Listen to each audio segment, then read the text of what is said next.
Hey there, I'm Tony Timbo, and this is EAM QuickFix, where we break down asset management into bite-sized brilliance.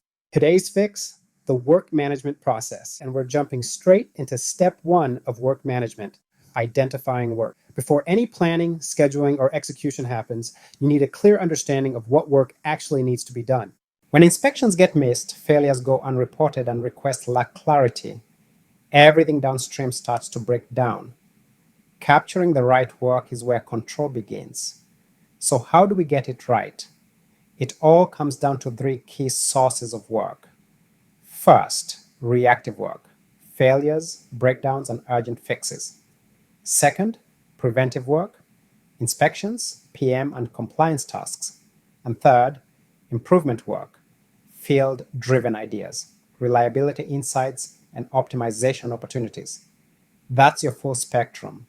Capture it right, and everything else flows. Every work request should be clear, justified, and traceable. That means good descriptions, proper coding, and a system that captures it all. Whether it's a technician logging a fault, a planner reviewing trends, or a supervisor spotting a risk, identification is everyone's job. Getting work identification right lays the foundation for everything that follows.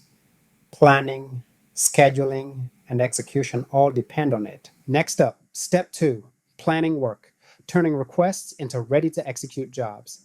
Hit subscribe for your next quick fix.